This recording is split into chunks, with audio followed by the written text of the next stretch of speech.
گناہوں کے باوجود پیار کرنا، محبت کرنا. گناہوں کے باوجود کون کون محبت کرتا ہے؟ ایک تو اللہ رب العزت کی ذات بابرکات ہے. اللہ تعالیٰ بندوں سے ان کے گناہوں کے باوجود محبت کرتے ہیں. پھر ماں ہے، ماں بھی گناہوں کے باوجود اپنی اولاد سے محبت کرتی ہے. اس طرح اللہ والے بھی گناہوں کے باوجود آنے والوں سے محبت کرتے ہیں، ان کے لیے خیر اللہ سے مانگتے ہیں. بدگمانی اگر ہم نے ختم نہ کی، علاج نہ کیا، تو یہ بدگمانی کینہ، بغض اور نفرت میں تبدیل ہو کر لیلۃ القدر میں بھی مغفرت سے محرومی بن جاتی ہے. اتنی بری چیز ہے کہ شب قدر میں بھی مغفرت سے محروم، یعنی اتنا بڑا گناہ کہ جو شب قدر میں بھی محرومی دلوانے والا ہو. تو ایسے گناہ کو چھوڑنا چاہیے کہ نہیں چھوڑنا چاہیے؟ جتنی جلدی اتنا چھوڑنا چاہیے. شکر ہے کہ نجات اللہ کے ہاتھ میں ہے. شکر ہے کہ نجات اور مغفرت کس کے ہاتھ میں ہے؟ اللہ رب العزت کے ہاتھ میں. حضرت بلال رضی اللہ عنہ فرماتے تھے کہ شکر ہے کہ اللہ نجات تو نے اپنے ہاتھ میں رکھی ہے، ورنہ مجھ جیسے شکل والے کو کون ہدایت دیتا. اللہ شکر ہے کہ نجات مغفرت تو نے اپنے ہاتھ میں رکھی. اور اسی طرح شکر ہے اللہ تعالیٰ نے نعمتیں اپنے ہاتھوں میں، خزانے اپنے پاس رکھے.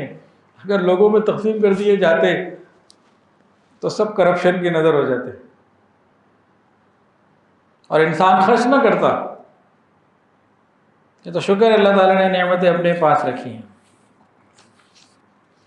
حدیث کے اندر آتا ہے المؤمن مرآۃ المؤمن، مومن مومن کا آئینہ ہے.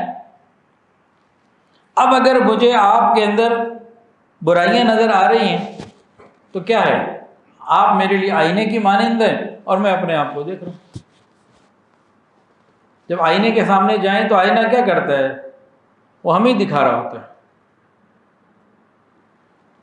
ایک بہت ہی بدصورت آدمی تھا، اس کے سامنے آئینہ آیا، اس نے دیکھا اتنی بدصورت تصویر، اس نے زمین پہ آئینہ مار کے توڑ دیا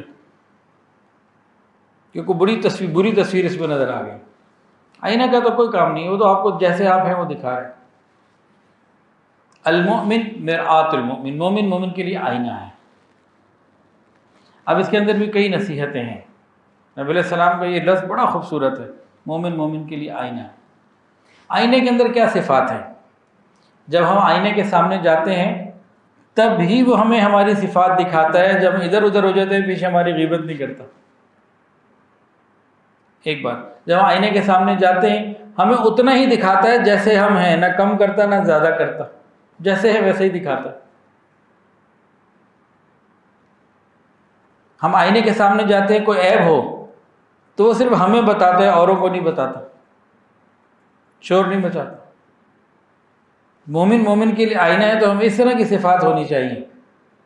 اور خاموشی سے بتانا، اتنا ہی بتانا، اسی وقت بتانا، یہ سب چیزیں سمجھنے سے تعلق رکھتے ہیں.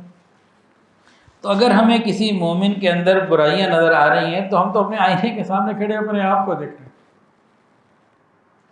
چلیں جی ایک واقعہ اور سن لیں، آج کافی واقعات ہو گئے.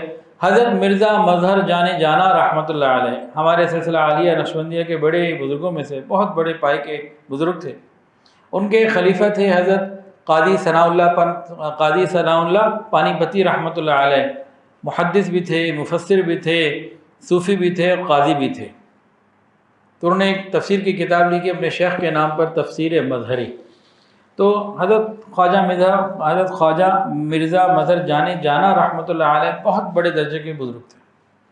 ان کے پاس ایک مرتبہ ایک ہندو آیا، کہنے لگا کہ مجھے کشف القلوب حاصل ہے، میں نے اتنی ریاضتیں کی ہیں، محنتیں کی ہیں کہ میں دلوں کے اندر جھانک لیتا ہوں، مجھے وہ ٹیلنٹ مل گیا ہے. ہندوؤں کے اندر ایسا ہے، کئی قسم کی ریاضتیں کرتے ہیں، ان کو کئی چیزیں مل جاتی ہیں، شعبے بازی ہیں. تو جناب حضرت نے فرمایا کہ ذرا میرے دل میں جھانکو. اس نے اپنے جو بھی اس کا ٹیکٹ ہوگا، طریقہ ہوگا، اس نے دیکھا، اندھیرا ہی اندھیرا، کچھ بھی نہیں. ٹھیک ہے، بات چیت ہونے لگی. تو بات چیت کے دوران پوچھا کہ بھائی تمہیں یہ نعمت کیسے ملی کہ تم لوگوں کے دلوں میں جھانک لیتے ہو؟ کہا نفس کے خلاف کر کے، جو میرا دل چاہتا ہے نا میں وہ نہیں کرتا، اپنے نفس کے خلاف کر کر کے میں نے اسٹیج پا لی ہے تو اب مجھے وہ ریاضت مجھے مل گئی ہے۔ اب حضرت باتیں کر رہے ہیں، دوران باتیں کہا بھائی تم کلمہ پڑھ کے مسلمان ہو جاؤ۔ اس نے کہا جی میرا تو دل نہیں چاہتا میں مسلمان ہو جاؤں۔ حضرت وہی پکڑ لیا کہ بھائی تم نفس کے خلاف ہی چل کے یہ پایا ہے نا، تو کرو نفس کے خلاف۔ تمہارا نفس تو نہیں مانتا کلمہ پڑھنے کو، لیکن تم نے سارا کام نفس کے خلاف کیا تو یہ بھی کرو۔ خیر ادھر سے حضرت کی دعائیں تھی، توجہات تھی، اس پر اللہ کی رحمت جو ہے نا وہ آئی، کلمہ پڑھ کے مسلمان ہو گیا۔ ابھی وہی مجلس ہے، گیا کہیں نہیں، وہی بیٹھا ہے۔ اب حضرت نے فرمایا اس سے کہ بھئی اب ذرا میرے دل کے اندر جھانک کے دیکھو، تمہیں کشف القلوب ہے نا، ذرا چیک کرو۔ اب اس نے پھر چیک کیا، جو بھی اس کا انداز ہوگا چیک کرنے کا۔ حضرت نور ہی نور، نور کا سمندر ہے، یہ کیا ہو گیا؟ یہ تو نور ہی نور ہے، پہلے کالا اندھیرا تھا اب نور ہی نور ہے، یہ کیا ہو گیا؟ حضرت نے فرمایا کہ میں پہلے بھی وہی تھا، میں اب بھی وہی ہوں۔ مومن کا آئینہ ہوتا ہے، تمہیں میرے دل میں اپنا دل نظر آ رہا تھا۔ تم جب میرے اندر جھانک رہے تھے تم اپنے آپ کو دیکھ رہے تھے، تم پہلے غیر مسلم تھے، اب کلمہ پڑھ چکے ہو، تمہیں تمہارا نور نظر آ رہا ہے۔ اللہ اکبر۔ تو مومن کے لیے آئینے کی مانند ہوتا ہے۔